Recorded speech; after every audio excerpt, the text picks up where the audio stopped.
पहले अपने सदगुरु छोटे बाबा से अर्ज करेंगे कि हमें वहां ले चले।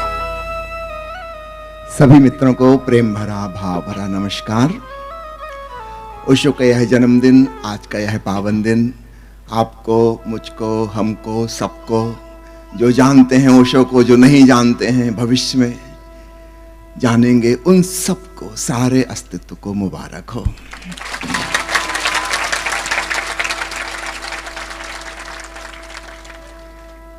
जैसे ईसा मसीह के साथ समय दो खंडों में विभाजित हो गया, before Christ and after Christ, ईसा पूर्व और ईसा पश्चात, ठीक वैसे ही अध्यात्म की दुनिया में भी समय दो खंडों में विभाजित हो गया। ओशो के संग, ओशो पूर्व और ओशो पश्चात। ओशो के पहले जो अध्यात्म था वह संसार विरोधी था, जीवन का निंदक था। ओशो के पश्चात अध्यात्म ने एक नया क्रांतिकारी मोड़ आया। अब अध्यात्म संसार का विरोधी नहीं है, संसार का प्रेमी है। जीवन का निंदक नहीं, आलोचक नहीं, जीवन की उपेक्षा नहीं करता, बल्कि जीवन के प्रति बहुत सम्मान भाव से, अहोभाव से, प्रेम भाव से भरा है। ये क्रांतिकारी मोड़ ओशो के संग आया। तो चलो आज की इस पावन बेला में, इस क्रांतिकारी मोड़ में हम भी इस शामिल हैं, इस यात्रा में ओशो के संग, और आने वाला भविष्य पूरा इसी तरफ मुड़ेगा। आज इस महोत्सव के वेला में अपने प्यारे सदगुरु को, अपने प्रेम के मसीहा को हम याद करते हैं। खूब भाव से भरकर हम अपने प्यारे सदगुरु के अमृत वचन सुनेंगे, जो उन्होंने 1977 में अपने जन्मदिन 11 दिसंबर को उद्बोधन दिए थे। उनका प्यार भरा संदेश, प्यार का संदेश खूब प्यार से ग्रहण करना।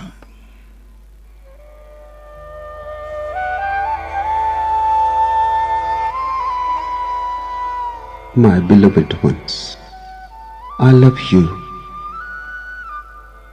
Love is my message. Let it be your message too. Love is my color and my climate. To me, love is the only relation. All else is just rubbish. All else is nothing but mind-churning dreams. Love is the only substantial thing in life. All else is illusion. Let love grow in you, and God will be growing on its own account. If you miss love, you will miss God and all. There is no way to God without love. God can be forgotten. If love is remembered, God will happen as a consequence. It happens as a consequence. It is the fragrance of love and nothing else. In fact, there is no God, but only godliness. There is no person like God anywhere. Drop all childish attitudes. Don't go on searching for a father. Divineness is, God is not. When I say divineness is, I mean whatsoever is full of God. I was thinking, what should I give to you today? Because this is my birthday. I was incarnated into this body on this day. This is the day I saw for the first time the green of the trees and the blue of the sky. This was the day I first time opened my eyes and saw God all around. Of course, the word God didn't exist at that moment, but what I saw was God. I was thinking, what should I give it to you today? Then I remembered a saying of Buddha, Sabba danam dhamma danam jinati. The gift of truth excels all other gifts.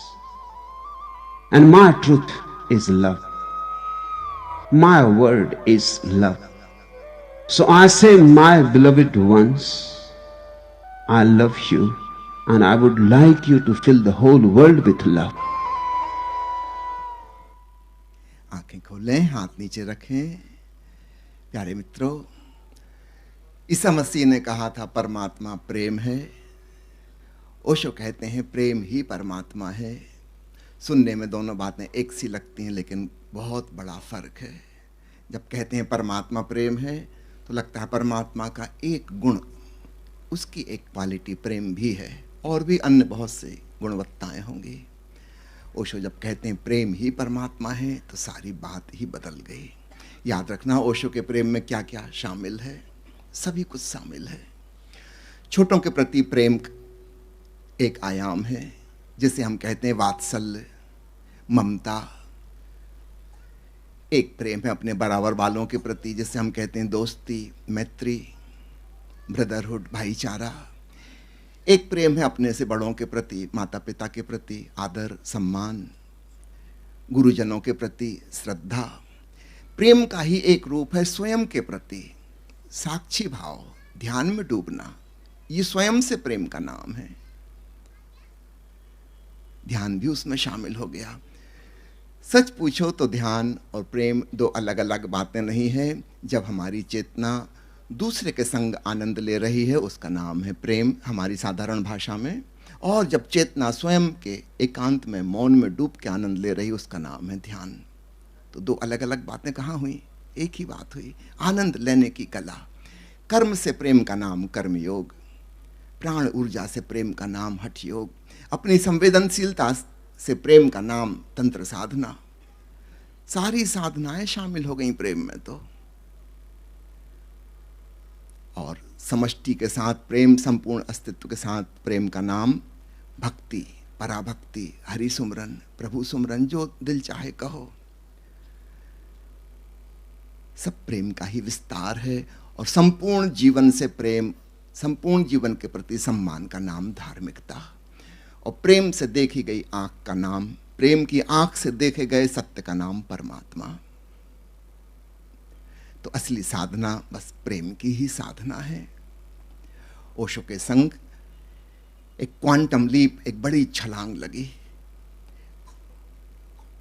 परमात्मा की व्यक्तिवाची धारणा से हटके हम समष्टिगत धारणा में आए। प्रेम के पंख फैले, अब बड़ा आकाश हमें मिला।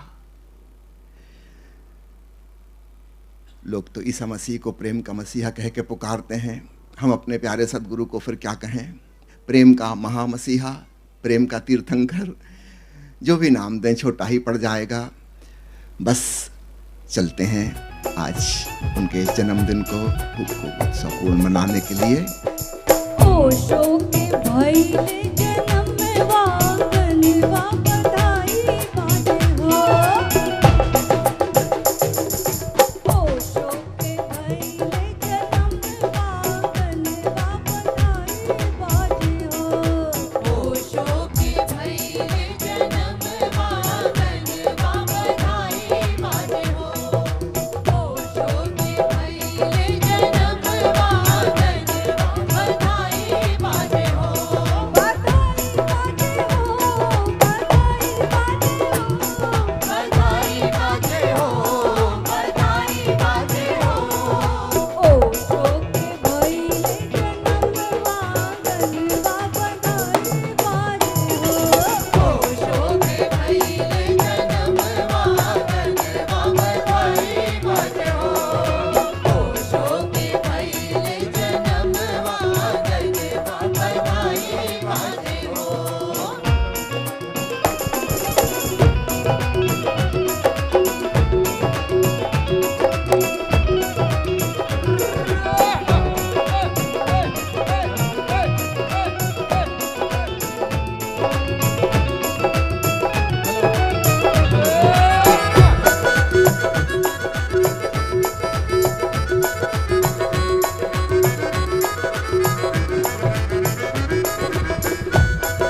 बधाई बधाई बधाई बधाई बधाई आशा आशा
ओशो मेरे मैं कदा ओशो मेरी हाला ओशो मेरे मैं कदा ओशो मेरी हाला ओशो मेरे मैं कदा ओशो मेरी हाला ओशो मेरे साथी ओशो मधुशाला ओशो मेरे ओशो मेरी हाला ओशो मेरे साथी ओशो मधुशाला ओशो मेरे साथी ओशो मधुशाला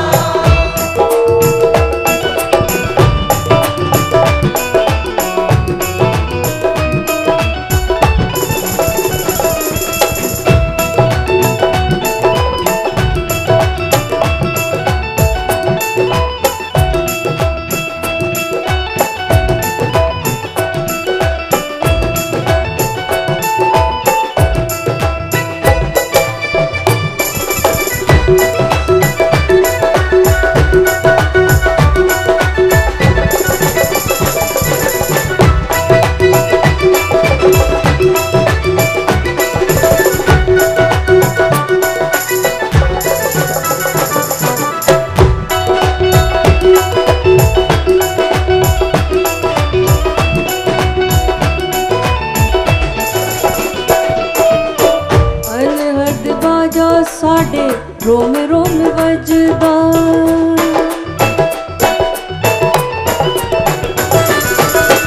अलहद बाजा साडे रोम रोम वजदा हर सांस कर दी रब नू सजदा हर सांस कर दी रब नू सजदा हर सांस कर दी रब नू सजदा नाम दी कुंजी तो खुल गया ताला नाम दी कुंजी तो खुल गया ताला नाम दी कुंजी तो खुल गया ताला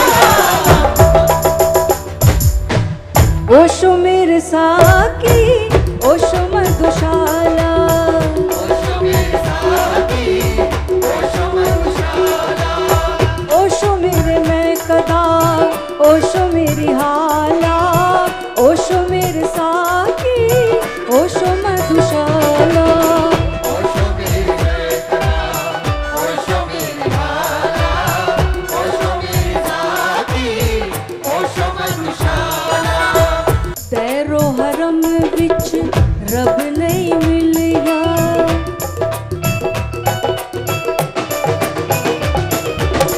तैरो हरम विच रब नहीं मिलिया रब दा फुल मेरे कट विच खिलिया रब दा फुल मेरे कट विच खिलिया रब दा फुल मेरे कट विच खिलिया मुर्शिद ने हो जिहा जादू कर डाला मुर्शिद ने हो जिहा जादू कर डाला मुर्शिद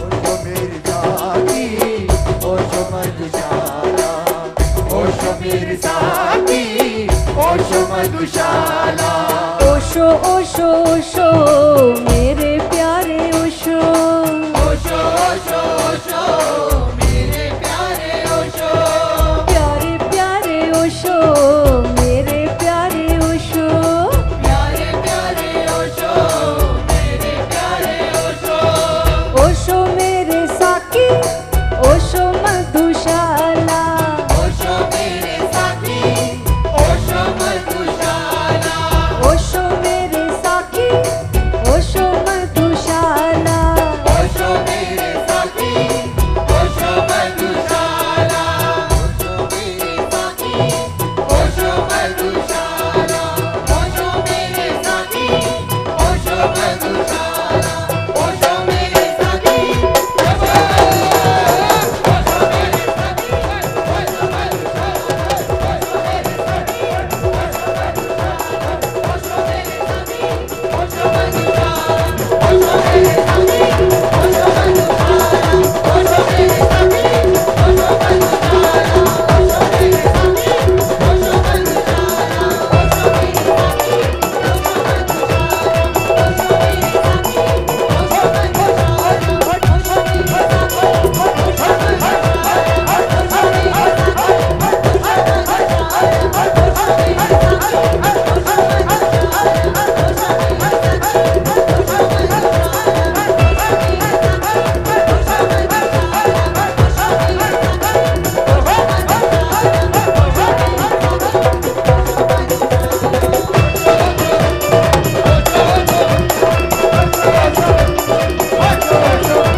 ओशो ओशो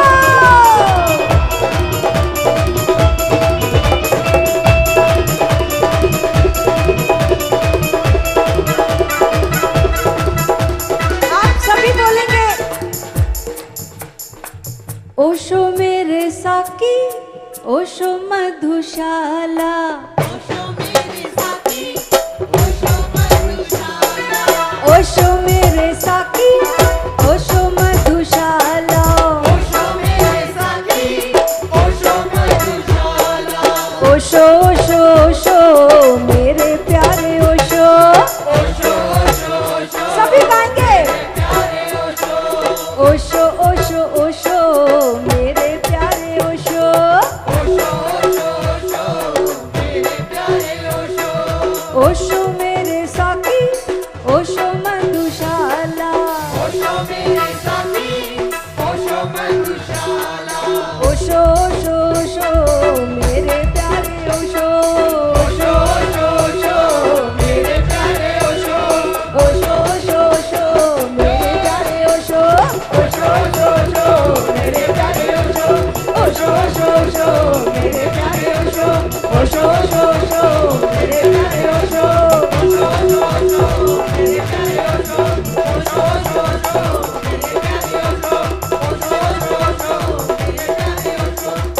ओशो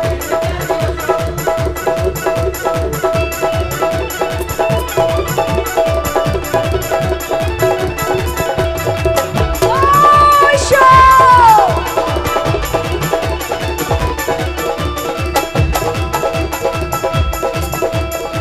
ओशो मेरे प्यारे ओशो, ओशो ओशो ओशो मेरे प्यारे ओशो, ओशो ओशो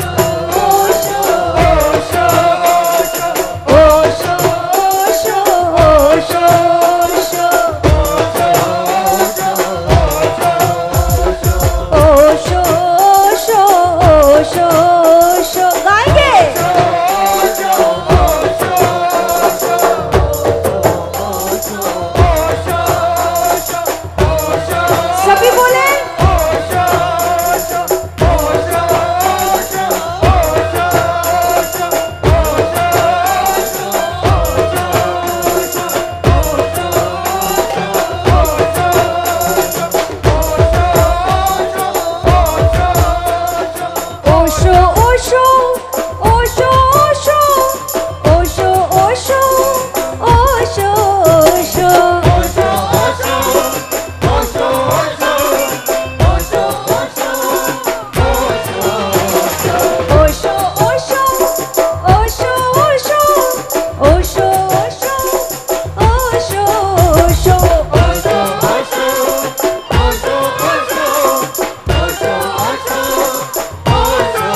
से झूमी तेरी आंखों से पी जाऊं,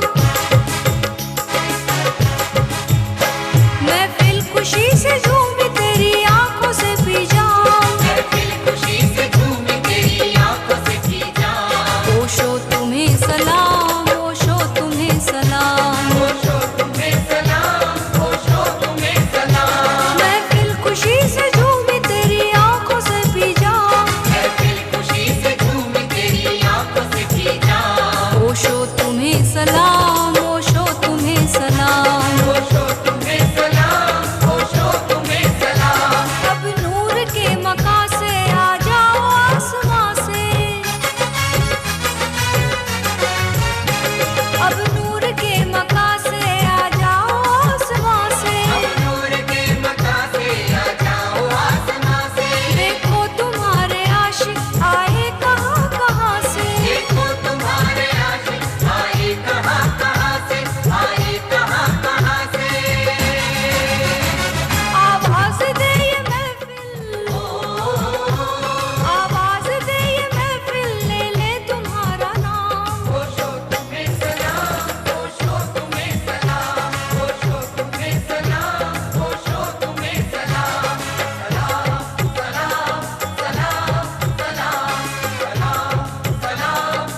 हमारे सामने त्रिमूर्ति है, बड़े बाबा हैं, छोटे बाबा हैं, सदगुरु माँ है। दिलकश बड़े बाबा का अंदाज दिखाई दे, कानों को छोटे बाबा का साज सुनाई दे। सदगुरु ओशो के जन्मदिन पर है इंतजार सबको, एक बार माँ बाबा की साथ में आवाज सुनाई दे। हम निमंत्रण देते हैं अपने प्यारे सदगुरु छोटे बाबा को कि वो स्टेज पर आकर इस महफिल को रंग लाए।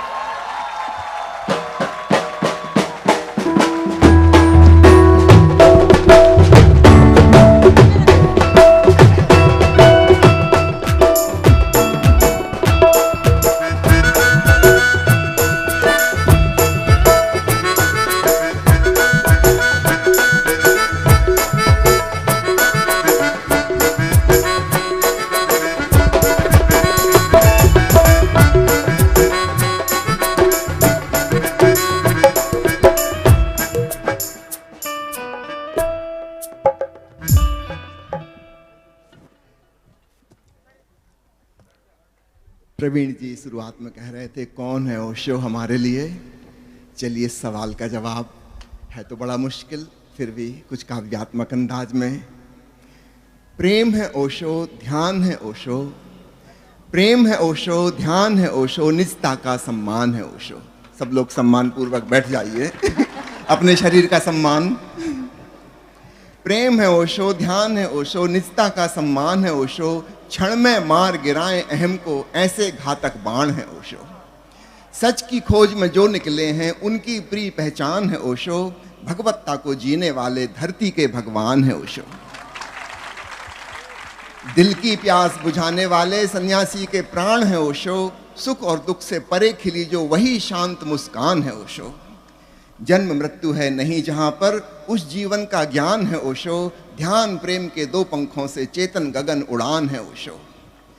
हजारों गुल खिल रहे हैं जिसमें करम की वो बहार है ओशो, भिगा रही जो जग का गुलशन वो मस्तियों की फुहार है ओशो। अस्तित्व से मिले जगत को एक अनुपम वरदान है ओशो, उमंग उत्सव आनंद लीला समाधि का विज्ञान है ओशो। धार्मिकता का पैगाम जमी पे लाए वो आसमान है ओशो, जीवन मर्म बताने वाले गीता वेद कुरान है ओशो। दिलो जिगर मेरी जान ओशो, भक्तों के भगवान है ओशो। ये शब्द आप भी रिपीट करिएगा मेरे साथ, दिलो जिगर मेरी जान ओशो। हम और माँ प्रिया मिलके गा रहे हैं और सबको रस वाले साथ देंगे।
बन के आए, दिलों में भरने को प्यार ओशो।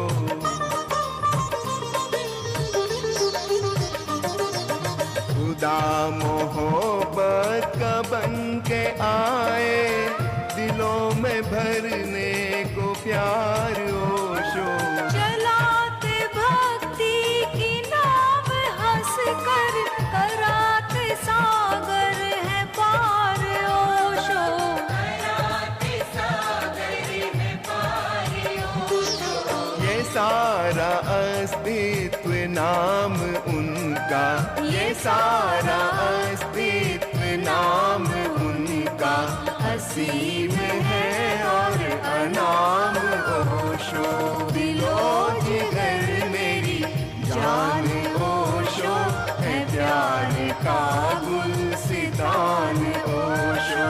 ओशो मेरे ओशो, प्यारे ओशो मेरे ओशो। ओशो मेरे ओशो, प्यारे ओशो मेरे ओशो।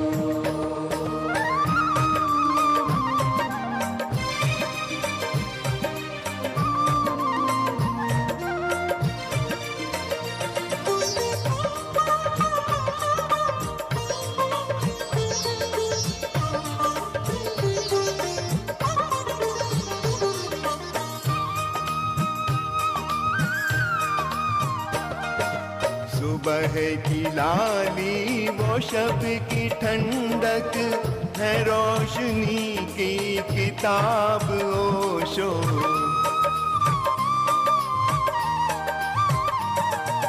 सुबह की लाली वो शब की ठंडक है, रोशनी की किताब ओशो।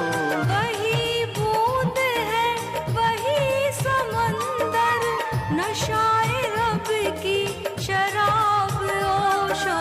नशाए रब की शराब ओशो। युगों युगों तक रखे सलामत, युगों युगों तक रखे सलामत, इबादतों का निशान ओशो। दिलो जिगर मेरी जान ओशो, है प्यार का गुलसितान ओशो। ओशो मेरे ओशो, प्यारे ओशो मेरे ओशो। ओशो मेरे ओशो, प्यारे ओशो मेरे ओशो। जय ओशो, जय ओशो, जय ओशो।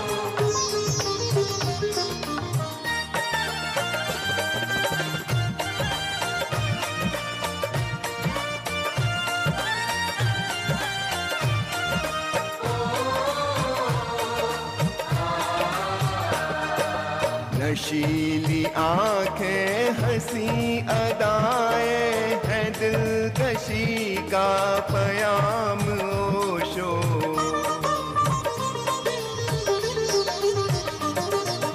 नशीली आंखें हंसी अदाएं हैं, दिलकशी का पयाम ओशो। सुनाए खामोशी की जुबां से खुदा का सच्चा कलाम ओशो। खुदा का सच्चा कलाम ओशो। जमीन को एक नया करिश्मा, जमीन को एक नया करिश्मा, दिखा रहे आसमान ओशो। दिलो जिगर मेरी जान ओशो, है प्यार का गुलसितान ओशो। वही है रहमान राम मेरे, वो रहमतों का जहान ओशो। वही है रहमान राम मेरे, वो रहमतों का जहान ओशो। दिलो जिगर मेरी जान प्राण ओशो ओशो मेरे ओशो प्यारे ओशो मेरे ओशो ओशो मेरे ओशो प्यारे ओशो मेरे ओशो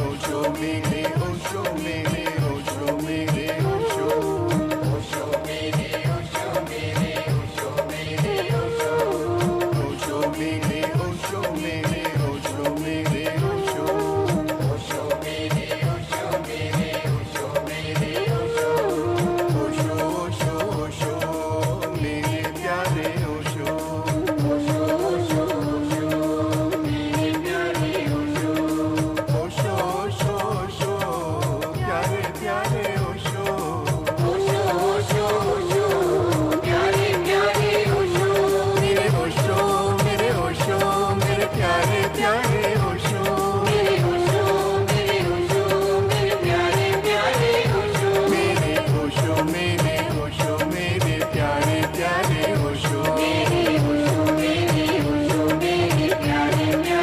ओशो मेरे ओशो मेरे ओशो मेरे प्यारे प्यारे ओशो मेरे ओशो मेरे ओशो मेरे प्यारे प्यारे ओशो मेरे ओशो मेरे ओशो मेरे प्यारे प्यारे ओशो जय जय ओशो जय जय ओशो प्यारे ओशो जय जय ओशो जय जय ओशो जय जय ओशो प्यारे ओशो जय जय ओशो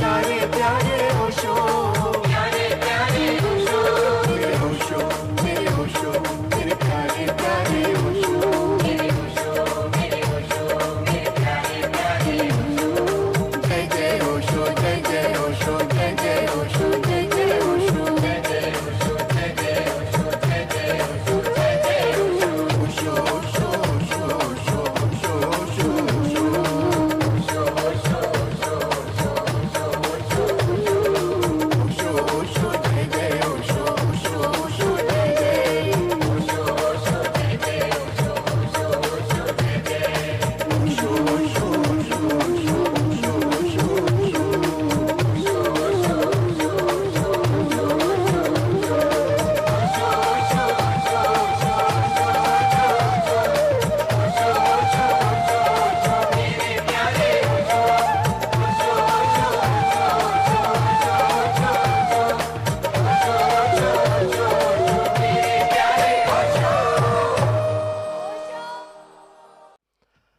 आओ अब चलते हैं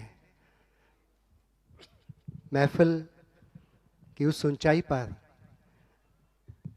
अपने सदगुरु से आज के पावन अवसर पर आशीर्वचन प्रेम वचन उनसे सुनने के लिए।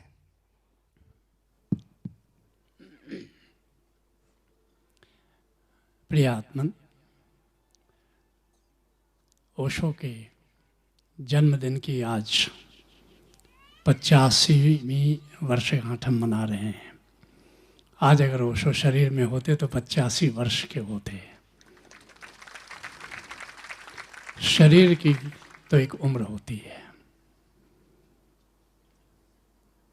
ओशो का शरीर हमारे साथ नहीं है, लेकिन उनका जन्मदिन तो हम हजारों हजारों साल तक मनाते रहेंगे। जब भी हम ओशो का जन्मदिन मनाते हैं या संबोधि दिवस मनाते हैं, तो उस उत्सव के बहाने से हम ओशो की दृष्टि को थोड़ा और समझने की कोशिश करते हैं। उनके व्यक्तित्व को, उनके कृतित्व को, उनके अनुदान को थोड़ा और हम उजागर करने की कोशिश करते हैं। तो आओ जरा ओशो की दृष्टि को थोड़ा और परिमार्जित करते हैं, थोड़ा और शोधन करते हैं, थोड़ा और मंथन करते हैं, थोड़ा और मनन करते हैं और ओशो को थोड़ा सार सूत्र में समझने की कोशिश करते हैं। ओशो ने नव संन्यास का जन्म दिया। ओशो का ये महानतम कंट्रीब्यूशन है मानवता के लिए। नव संन्यास उन्होंने क्यों कहा? संन्यास तो पहले भी था, तो संन्यास तक का जो विकास हुआ, पहले उसको संक्षिप्त में समझ लो, फिर ओशो के नव संन्यास को समझना बड़ा आसान होगा। भारत अध्यात्म की जन्मभूमि है। ऋषियों ने यहाँ 4 वर्णाश्रम दिए। ब्रह्मचर्य आश्रम जहाँ हम शिक्षा पाते थे लोग, गृहस्थ आश्रम जहाँ हम पति और पत्नी साथ साथ मिलकर गारहस्थ धर्म का पालन करते थे, और फिर वानप्रस्थाश्रम, जब उनकी उम्र 50 वर्ष की हो जाती थी तो जंगल जाते थे आध्यात्मिक समझ के लिए, और फिर जब 75 वर्ष के हो जाते थे तो संन्यास धारण करते थे। लेकिन इन 4 आश्रमों के माध्यम से वो तलाश किस चीज़ की कर रहे थे? इसके लिए ऋषियों ने व्यवस्था की थी कि 4 पुरुषार्थ मानव शरीर में जब आए हो तो करने हैं। वह था अर्थ, धर्म, काम, मोक्ष। अर्थ का अर्थ है कि धन पैदा करो, साधन पैदा करो जीवन के लिए। जीवन में साधन चाहिए, धन चाहिए। 25 वर्ष तक विद्या प्राप्त करो, और ऐसी विद्या प्राप्त करो कि जब गारहस्थ धर्म में जाओ तो धन पैदा कर सको। धन किस लिए पैदा कर सको? इसके लिए ऋषि ने विधान दिया था, धनात् धर्म तथा सुखम। धन से धर्म होता है। धर्म का अर्थ है परोपकार, पुण्य। ऋषियों ने व्यवस्था की थी कि जो भी धन अर्जित करो उसमें से लगभग 10% परोपकार के लिए रख दो। बाकी जो 90% बचता है उससे काम अर्थात अपनी ज़रूरतें, काम अर्थात अपनी आकांक्षाएं, जीवन की जो ज़रूरत है उसको पूरा करो उससे। ये सांसारिक जीवन जीने का मापदंड उन्होंने दिया था, सांसारिक जीवन जीने का पैमाना उन्होंने दिया था, नक्शा उन्होंने दिया था। अर्थ, धर्म, काम, और उसके बाद ये तो 3 पुरुषार्थ थे, लेकिन अंतिम पुरुषार्थ मोक्ष था। मोक्ष पुरुषार्थ नहीं है, मोक्ष परम पुरुषार्थ है। मोक्ष का अर्थ क्या था? मोक्ष का अर्थ था कि अर्थ, धर्म और काम ये तो शरीर के तल से तुम कर सकते थे, लेकिन मोक्ष ये जानना था कि मैं शरीर नहीं हूँ, मैं आत्मा हूँ। और इसीलिए इसको परम पुरुषार्थ कहा गया, मानव जीवन का अंतिम लक्ष्य कहा गया। 4 वेदों में, 300 उपनिषदों में मोक्ष की प्रतिष्ठा की गई। हर व्यक्ति के लिए परम पुरुषार्थ रखा गया मोक्ष। 75 वर्ष के बाद मोक्ष की तलाश भगवान महावीर को छची नहीं। कौन जीता है तेरे जुल्फ के सर होने तक? और उन्होंने कहा कि मोक्ष जब परम पुरुषार्थ है, मोक्ष जब अंतिम रूप से साध्य है, मोक्ष जब मंजिल है, तो फिर 75 वर्ष तक जब हम में शक्ति है, यौवन है, उस समय इस परम पुरुषार्थ को क्यों न करें? तो भगवान महावीर ने उस प्राचीन आर्ष परंपरा में क्रांतिकारी बदलाव लाया और कहा कि मोक्ष की तलाश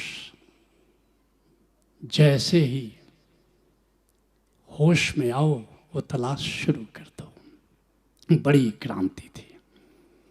और एक गजब की बात कर दी, वर्णाश्रम धर्म का पालन करने की जरूरत नहीं है, मोक्ष के लिए 75 वर्ष रुकने की ज़रूरत नहीं है, बल्कि ऐसा भी कर सकते हो, अर्थ धर्म और काम को बिना चिंता किए हुए सीधे मोक्ष के मार्ग के तुम मुसाफिर हो सकते हो। और महावीर ने जिस संन्यास को जन्म दिया वहाँ मोक्ष एकमात्र साध्य था, उसमें अर्थ धर्म और काम की कहीं जगह ही नहीं थी। भगवान बुद्ध आए, उन्होंने देखा कि दो मानचित्र हमारे सामने हैं, एक प्राचीन ऋषियों का, एक भगवान महावीर का। तो बुद्ध को भी महावीर का मानचित्र जचा। उन्होंने भी कहा सन्यासी हो जाओ, भिक्षु हो जाओ और सीधे मोक्ष के मार्ग पर चलने की तैयारी करो। और मोक्ष, बार बार मैं तुमसे कहना चाहता हूँ कि मोक्ष क्या है? मैं शरीर नहीं हूँ, मैं आत्मा हूँ। यह ज्ञान ही मोक्ष है और यही सबके लिए साध्य है, ऐसा भगवान महावीर ने कहा। भगवान महावीर के पहले सारे ऋषियों ने कहा। और यही बात भगवान बुद्ध ने भी कही कि अगर तुम मानव जीवन में आए हो, अगर तुमने नहीं जाना कि मैं आत्मा हूँ, मैं शून्य हूँ, मैं निराकार हूँ, तो तुमने मानव जीवन का जो परम पुरुषार्थ था, परम लक्ष्य था, उससे तुम चूक गए। शंकराचार्य आए, उन्होंने भी देखा कि प्राचीन ऋषियों का जो मानचित्र था, वह मानचित्र, पहली बात, क्या सभी इतने दिन जीवन धारण करेंगे? क्या सभी शतायु होंगे? उन्होंने कहा नहीं, ये बात बिल्कुल ठीक है। और शंकराचार्य ने भी यही कहा कि अर्थ धर्म और काम की चिंता मत करो, सीधे सन्यासी बनो, सीधे स्वामी बनो। अंगम गलितम पलितम मुंडम दशन विहीनम जातम तुंडम वृद्धो याति गृहीत्वा दंडम तदपि न मुंचते आशा पिंडम भज गोविंदम भज गोविंदम भज गोविंदम मूढ़मते। अभी से गोविंद का भजन शुरू करो, अभी से मोक्ष मार्ग के मुसाफिर बनो। और भारतवर्ष में मोक्ष की कामना, मोक्ष का उद्देश्य, मोक्ष का लक्ष्य लेकर लाखों लाखों लोग सन्यासी हुए। कबीर तक आते आते बात जरा बदल गई। कबीर ने कहा कि सन्यास लेने की ज़रूरत नहीं है, जंगल जाने की ज़रूरत नहीं है, पर्वत कंदराओं में जाने की ज़रूरत नहीं है। आखिर यही तो जानना है कि मैं देह नहीं, मैं चिन्मय आत्मा हूँ। तो तुम जहाँ हो, जो काम तुम कर रहे हो, गृहस्थ जीवन में रहते हुए भी तुम जान सकते हो कि मैं देह नहीं आत्मा हूँ। थोड़ा श्रवण चाहिए, थोड़ा मनन चाहिए, थोड़ा भजन चाहिए, तुम वही जान सकते हो। थोड़ा अभ्यास चाहिए। गुरु नानक देव जी आए, उन्होंने कबीर की परंपरा को आगे बढ़ाया। लेकिन जब ओशो आए तो उनके पहले ये सारा इतिहास खड़ा था और ओशो ने एक नव संन्यास का जन्म दिया। लेकिन उसकी भूमिका बन चुकी थी। कबीर के संन्यास साधना की दृष्टि में, गुरु नानक के साधना संन्यास की दृष्टि में भूमिका तो बन चुकी थी, लेकिन ओशो ने उसको एक नया रूप दिया। ओशो ने आज की भाषा में वो बात कही और कहा कि सबके लिए एनलाइटनमेंट साध्य है, संबोधि साध्य है। हमने सोचा कि ओशो क्या मोक्ष की बात नहीं कर रहे थे? कह रहे थे कि unless meditation becomes enlightenment you have simply wasted your time. अगर ध्यान तुम्हारा संबोधि तक नहीं पहुंचता तो तुमने समय केवल नष्ट ही किया है।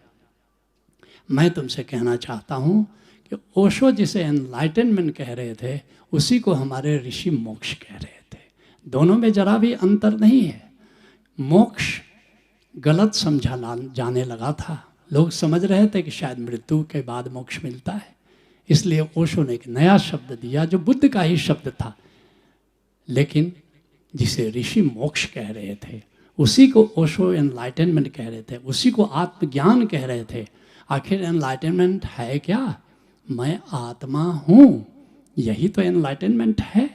यही जानना तो मोक्ष है। ज्ञान ही तो मुक्ति है, ज्ञान ही तो मोक्ष है। और उसके लिए एक दिशा थी। क्या दिशा दी?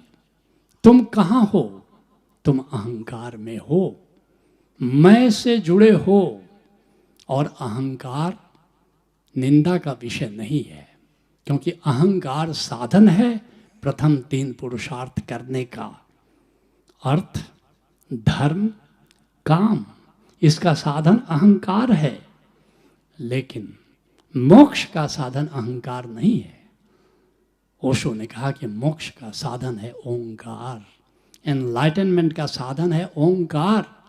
इसलिए यात्रा, तुमको अगर मोक्ष प्राप्त करना है तो तुम्हें अहंकार से ओंकार की दिशा में जाना होगा। और बड़ी अद्भुत बात कही उन्होंने, कहा ओंकार हमारा मूल है, ओंकार हमारा गंतव्य है, ओंकार से दूर चले जाना नरक है, और ओंकार के पास खिसकते चले जाना स्वर्ग है, और ओंकार से मिलकर एक हो जाना समाधि है, संबोधि है, एनलाइटनमेंट है, मोक्ष है। बड़ी अद्भुत बात कही थी उन्होंने। एक और बात बड़ी साफ की कि जहाँ अहंकार जब तक है तब तक द्वंद्व है, दुख है, सुख है, सफलता है, असफलता है, जीत है, हार है, प्रशंसा है, निंदा है।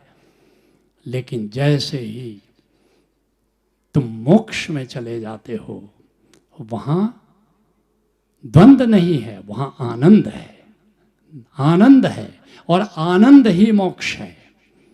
जैसे ही तुम एनलाइटेंड होते हो, आनंद तुम्हारे जीवन का केंद्र हो जाता है, तुम बिना किसी कारण के आनंदित रहते हो। लेकिन ओशो ने कहा कि एनलाइटनमेंट भी अंत नहीं है, मोक्ष भी अंत नहीं है। मोक्ष के बाद परम मोक्ष है, आनंद के बाद परम आनंद है। एनलाइटनमेंट के बाद की यात्रा का नाम उन्होंने रखा बियॉन्ड एनलाइटनमेंट, संबोधि के भी पार। वह संबोधि के पार क्या था? वह मोक्ष के पार क्या था? उसको उन्होंने कहा बियॉन्ड एनलाइटनमेंट, जिसको हमारे ऋषियों ने कहा था परम मोक्ष। ये परम मोक्ष क्या था? ये परम मोक्ष ब्रह्म से प्रेम था। इसलिए शंकराचार्य ने परिभाषित किया, गजब परिभाषित किया। लोगों ने पूछा मोक्ष क्या है? कहा कि पहले जो तो संसार में हो तो मोक्ष की ओर चलने के लिए तुम्हें क्या करना होगा? बहिर्पूजा धमाधमा, मंदिर में जाओ, मस्जिद में जाओ, चर्च में जाओ, गुरुद्वारे में जाओ, जहाँ तुम हो, जिस संस्कृति में हो तुम वहाँ जाओ। लेकिन याद रखना ये शुरुआत है, ये नर्सरी की बात है, ये प्राइमरी स्कूल की बात है। बहिर्पूजा धमाधमा सबसे नीचे की बात है, ये पहला कदम है। उसके बाद क्या कहा? और आगे थोड़ा कदम बढ़ाओ, स्तुति जप अधमो भावो। अब श्रद्धा का चरण, स्तुति करो, प्रार्थना करो, भजन करो, गुरु से जुड़ो, ये दूसरा चरण था। फिर कहा यहाँ भी रुकना मत। अब तीसरा चरण, तीसरा चरण का ध्यान भावश्य मध्यमा। अब ध्यान करो। उसी के लिए ओशो कह रहे हैं कि जब ध्यान करोगे तो क्या होगा? एक दिन जाओगे, जानोगे कि मैं आत्मा हूँ। ध्यान का यही उद्देश्य है कि मैं शरीर नहीं हूँ, मैं आत्मा हूँ। जिसके लिए अष्टावक्र कह रहे थे देह हूँ मैं नहीं, देह मेरी नहीं। हे जनक जिसने जाना है योगी वही, देह से तोड़ो तादात्म्य और देख लो, तुम अभी से सुखी शांत हो मुक्त हो। ये मोक्ष है, ये एनलाइटनमेंट है जो ध्यान से प्राप्त होता है, जिसे शंकराचार्य कह रहे थे ध्यान भावश्य मध्यमा। लेकिन मोक्ष के पार परम मोक्ष तुम्हारा इंतजार कर रहा है, जहाँ शंकराचार्य कह रहे हैं उत्तमो ब्रह्म सद्भाव। अब आत्मा जानना अपने आप को काफ़ी नहीं है, ब्रह्म को जानो और ब्रह्म से प्रेम करो, ब्रह्म के प्रेम में लीन हो जाओ, ब्रह्मानंद को प्राप्त करो। जब जानोगे कि मैं आत्मा हूँ तो आनंद से हंसने लगोगे, आनंद से मुस्कुराने लगोगे, और जिस दिन ब्रह्म से प्रेम तुम्हें हो जाएगा उस दिन आनंद से रोने लगोगे। उस दिन जानना कि परम मोक्ष घटित हुआ। ये रोना हंसने से ऊपर है, ये परम मोक्ष मोक्ष से ऊपर है। जिस दिन ब्रह्म के प्रेम में, जिस दिन ब्रह्म की विरह में रोना नहीं आ जाता है, समझ लेना कि अभी ब्रह्मानंद आया नहीं है, अभी परम मोक्ष घटा नहीं है। सारे ऋषि, सारे संत, सारे अवतार, सारे तीर्थंकर, सारे पैगंबर हमें मोक्ष की ओर जाने के लिए इशारा करते हैं। मैं तुमसे कहना चाहूँगा कि मोक्ष सबसे बड़ा एडवेंचर है, मोक्ष सबसे बड़ी चुनौती है, मोक्ष सबसे बड़ा पुरुषार्थ है। इसलिए इस पुरुषार्थ में, इस परम पुरुषार्थ की यात्रा पर चलने के लिए बड़े से बड़े साहस की ज़रूरत है। माउंट एवरेस्ट पर जाने के लिए भी उतना साहस नहीं है जितना परम मोक्ष पर जाने के लिए साहस की ज़रूरत है। मैं समझता हूँ आज पूरी धरती में मोक्ष और परम मोक्ष की ओर जाने का साहस जिन थोड़े से लोगों ने किया है, उनके संघ का नाम ओशोधारा है। तुमने साहस किया है, तुम्हारे साहस को मैं नमन करता हूँ। तुमने साहस किया है ओशो को इस मोक्ष और परम मोक्ष के मार्ग पर चलने का, तुम्हारे इस पुरुषार्थ को मैं नमन करता हूँ और मैं आशीष देता हूँ कि तब तक तुम चैन से नहीं बैठना जब तक तुम इस मोक्ष और परम मोक्ष को प्राप्त न कर लो। और मोक्ष तो कह सकते हो कि एक पड़ाव है, तुमने जान लिया कि मैं आत्मा हूँ, लेकिन परम मोक्ष कोई मंजिल नहीं है। इसलिए हमने अंतिम कार्यक्रम का नाम रखा है क्षरयवेति क्षरयवेति क्षरयवेति क्षरयवेति, क्योंकि प्रेम अपने आप में कोई मंजिल नहीं है, प्रेम तो अनंत यात्रा का नाम है। ओशो की दृष्टि को अगर ठीक से समझना चाहो तो यही उनकी दृष्टि है कि हमारे लिए, हम सब के लिए जो साध्य है वो मोक्ष है। इसको खुद समझना और तुम सब दूत बन जाना ओशो के, सारे विश्व में ओशो की इस दृष्टि को फैलाना कि सब मोक्ष के मार्ग के मुसाफिर बने, सब परम मोक्ष के मार्ग के मुसाफिर बने। ओशो का जन्मदिन मनाने का यही सबसे बड़ा अच्छा तरीका होगा और मैं तुम सबको आशीष देता हूँ कि तुम इस मोक्ष के मार्ग के मुसाफिर बनो। हरि ओम तत्सत। हेलो, हम सब बहुत आभार व्यक्त करते हैं आज के पावन अवसर पर। एक बार फिर से सबको बधाई देते हुए हम यहाँ से सदगुरु तेवर को तेवर हाउस तक जाने के लिए हम चाहते हैं कि इच्छा तो नहीं है, लेकिन मैं ये चाहूँगा कि रास्ता बना दिया जाए प्रॉपर, कोई भी रास्ते में नहीं आएगा।